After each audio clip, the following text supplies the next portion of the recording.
Today I'm going to do a review of my Marmot Tungsten ultralight two-person tent that I've been carrying on my section hikes of the Appalachian Trail. I bought this tent about a year ago and have used it on 5 section hikes, I believe. I originally had an Alps mountaineering one-person tent, and it was fine. I like it. I still have it. It just didn't have the room I was looking for on the inside, so I switched over to this Marmot. I could not spend big bucks on the bigger brand names, like Big Agnes and Z-Packs and all those. I just couldn't spend that kind of money. This is the body of the tent. That's the Rainfly. Of course, your stakes, guy lines, and the poles that go with it. This is a freestanding tent. You do not have to stake it out, except for the vestibule doors. The listed weight on the internet is right under 4 pounds, and that's with everything. Poles, stakes, Rainfly, tent body, and all the bags, guy lines. Reduced it down by leaving off the stuff sacks, changing my tent stakes. It didn't save a whole lot, but I changed out to some stakes I got with a hammock tarp. These were lighter than what they sent, and better, because I think the ones they sent were just the little hook type. Anyway, I carried 8 of these. They included 4 guy lines. I've only carried 2, which I so far have not used yet, but I'm gonna keep them just in case in case I was camping in a high wind exposed situation. Anyway, so I've gotten it down to about 3.5 pounds with this stuff that you see here. Alright, well, and on here, this right here, in case anybody saw that, this is the cross piece that goes across the top of the framing. But this little piece right here with the electrical tape, this is a repair section that was in the, I think was in this kit. It is the same color. I was afraid I was going to lose it if I kept it loose in anything, so I slipped it over this. Put a little tape on it to keep it in place. Well, it doesn't stay in place, does it? Ha ha ha. Anyway, I just put it there to keep up with it. Alright, I'm going to go ahead and set the tent up. I'm going to do the body and show you that, and then I'll talk about the Rainfly after that. Alright, I've already got it set up with the tent body, with my, I didn't talk about my Tyvek ground sheet underneath. I think everybody knows what that is. I just ordered that off eBay and cut it down to exactly what I needed. It does have tabs on it. I can hook it on the tent poles. I don't have it hooked right now.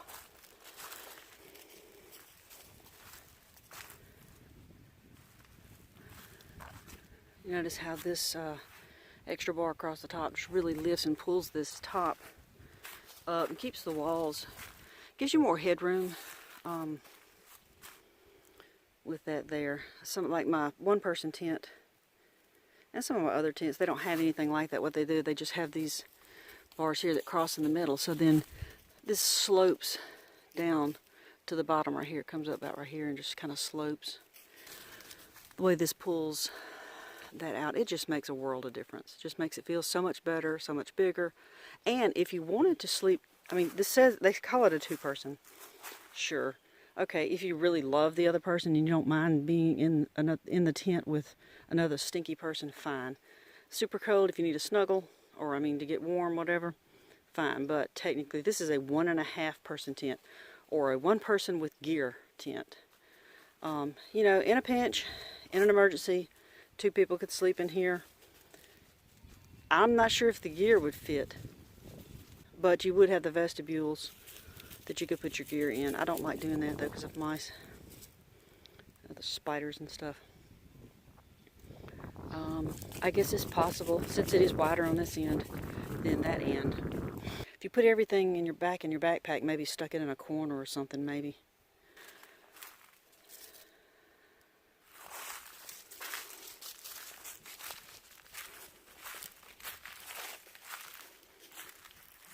Okay, I've got the Rainfly just draped over. I wanted to show you a couple of things before I attach it completely.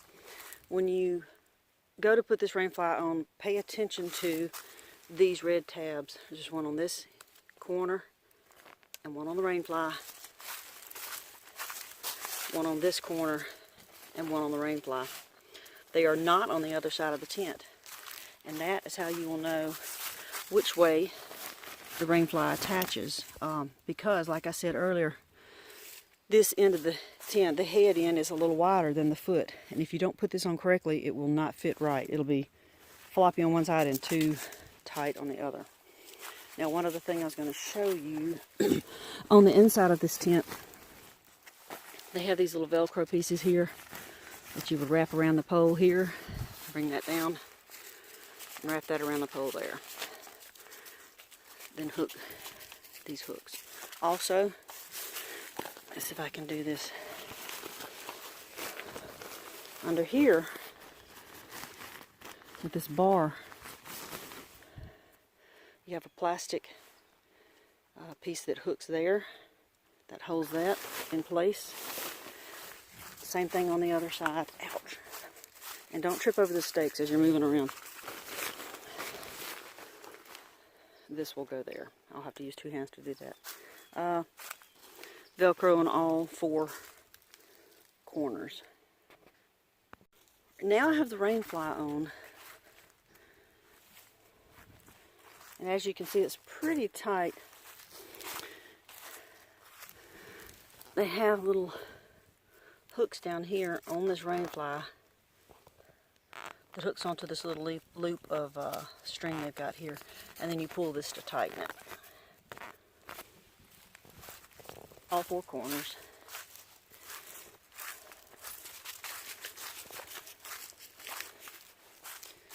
On the head end, they have a vent that you can put a little Velcro that holds it in place like that. That just helps with moisture. If it's hot, you definitely want to have that open to get some airflow. But even when it's cool, though, you still want to keep down the condensation on the tent. That helps tremendously. You know, if you set it up and the wind is blowing from this direction, and you get cold, you may want to close that just to cut down on it making you cold. All right, it's all staked out. I've got both vestibules staked out, and as you can see from this angle. Maybe you can see the vestibule on the right is shorter. Well, it's not as wide as the one here on the left. This one's the bigger vestibule. Ideally, I think they may intend on you using the larger vestibule as you're in and outdoor. I don't, though. I use the smaller one. It's easier to reach when you're inside this tent, and I'll show you here in a minute. When you're inside and you lean out to pull the zipper to undo this one's easier to grab, or easier to get to. This one you have to lean way out and get it to it. And if the ground is moist or something, you don't want to be all up in that. So I use this side as my bathroom.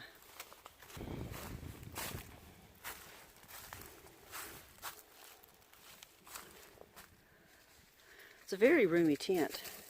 I really like it. Move on, Dottie.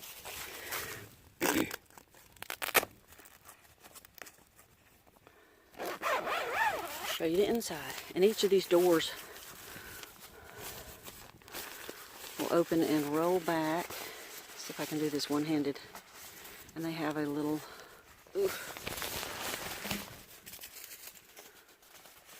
tab and a little piece of plastic. There we go, to hold that back. All right, as you can see, that's not a very wide vestibule, but I like it. That it's easier to get, like I said, get to the zipper, to unzip it to get out. And you don't have to do as much of the crawling across to get out before you stand up. You can just kind of step on out and get it, then stand up. All right, inside, doors on both sides, of course.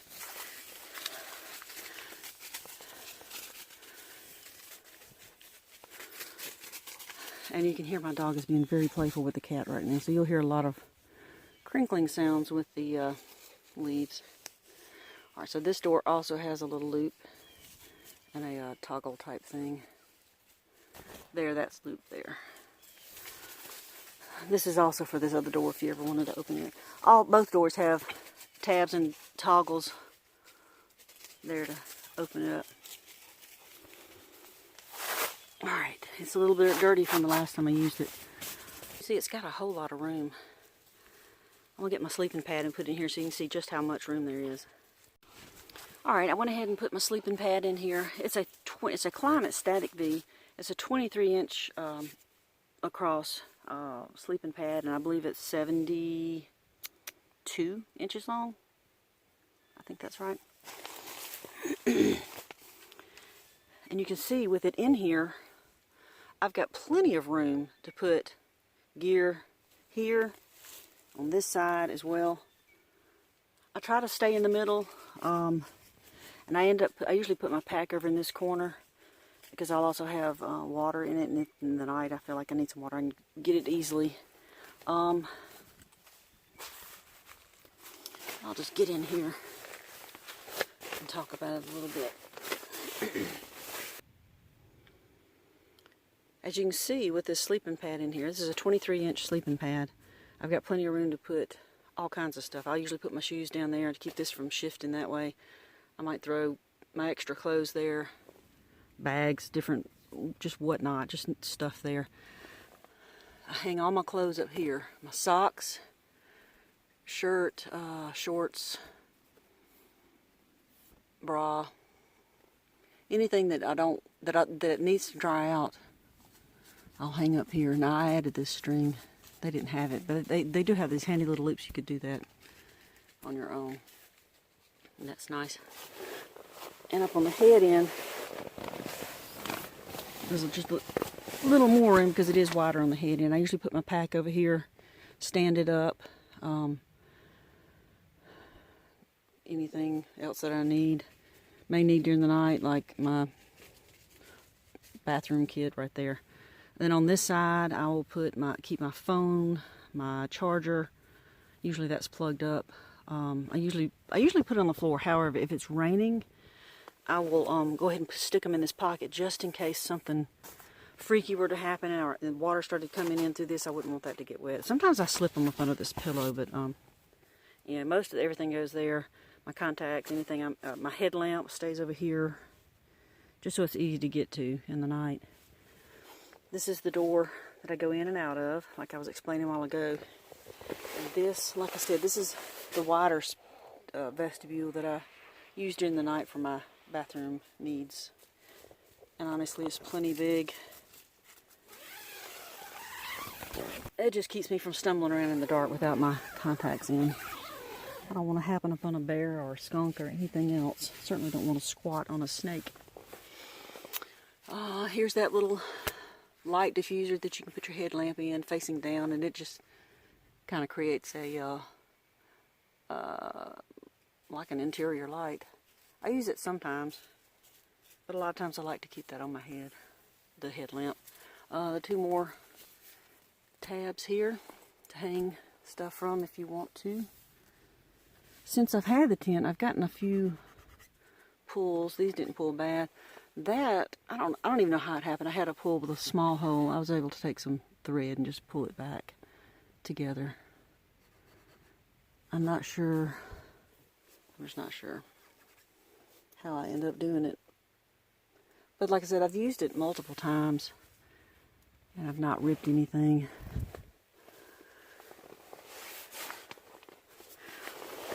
The zippers work smoothly. I've not had a problem with them. You can do it one-handed. Oh, they do have double zippers. So if you wanted to have them here, have it there. I mean, you just move this all around. This one on this side stays all the way back here. And they have the things on both sides you can grab. I usually keep it way back here so that during the night I can open it up all the way. One-handed zipper. Works well. Doesn't hang up. Smooth.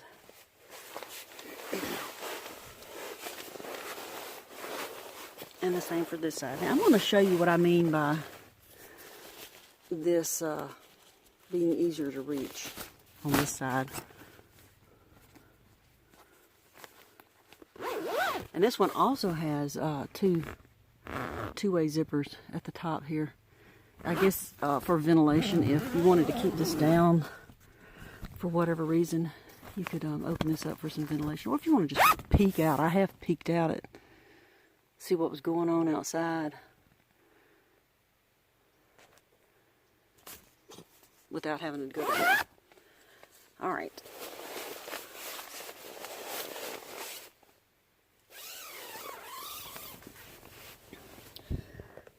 Alright, so if I wanted to use the larger vestibule as my door, I would have to come out across the ground to grab it and pull it open.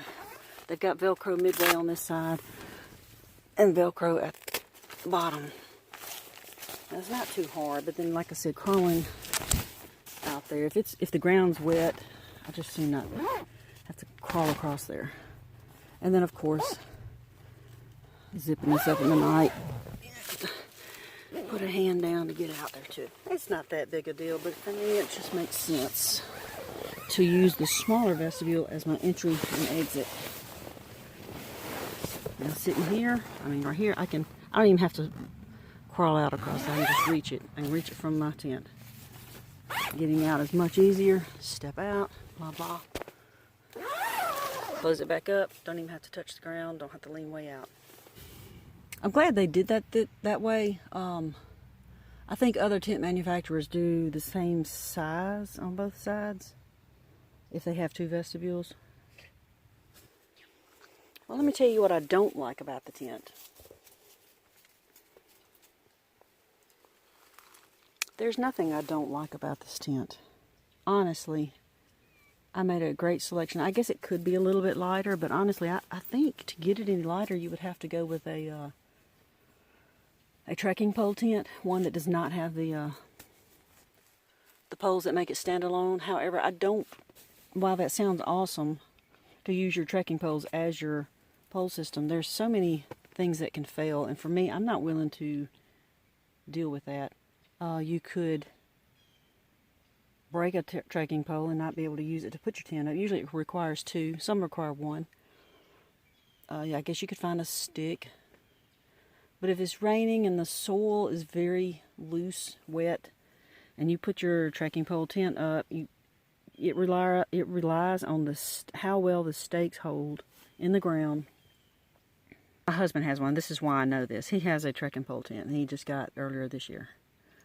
He had trouble one night with the stakes not wanting to stay in the ground in one area because it had rained and it was just really soft, and they kept coming undone. And so when it comes undone, this would flop in. This would fall over, and one side of the tent wouldn't be up. And then another instance, he had trouble even getting the the stakes into the ground to hold the tent up. If you're on a rocky ground and you can't get your stakes in the ground, you're not going to have your tent set up. You're not going to have a tent. So I like a freestanding tent for those reasons. Everybody's different. You may love the thought of a trekking pole tent, and that's great. However, this worked well for me. Let me see, what else do I not like about the tent? The only thing I guess I can say is, I'll show you, let me get out.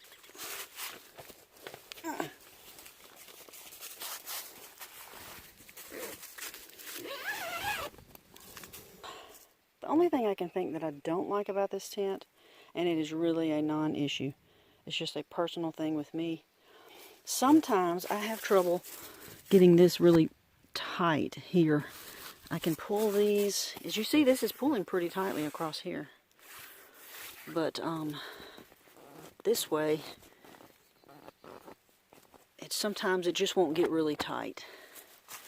Oh, that's not even pulled all the way down. That didn't fix it though. That's pretty good this time, and it probably depends on the terrain, how level the ground is. Looks like it's pretty good this time. Sometimes it's not though.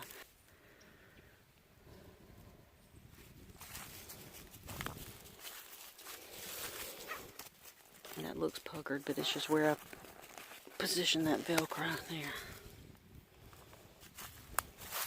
This side tends to be a little floppy on the vestibule. To me, I would rather it be a little tighter than this. And I guess you may can resolve it with this, but I find you don't want to pull this too tight because you're trying to zip and unzip. If you get it too tight, then the zipper doesn't want to go all the way down when you go to close it. It tends to be a little bit loose. I don't have that stake all the way in right now. It's a non-issue because this is just, it's not covering anything other than ground. Main thing is the ends. I want that tight so that when, if the wind's blowing, I don't want it pushing it up against this and then the rain running onto this, even though that's supposed to be waterproof. Honestly, I love this tent. It's roomy, it's fairly lightweight. So far it's been durable. I've used it for a year. Great tent. I've used it in heavy wind conditions, and it withstood that very well. They have these little tabs here, loops. This is where you would attach a, with those guy lines that I was telling you about. You put a guy line on that, pull it out, stake it out here. They've got 4 of them. And these also are reflective. So if you're away from your tent and you come back, little reflective things will help you find it. There's 1 on each, 2 on each side, so that makes 4, but I only carry 2 guy lines. Well, there it is, the Marmot Tungsten Ultralight 2-person tent. I do recommend it, especially if you're on a budget and don't want to spend $500 on a tent. I suggest you check this one out.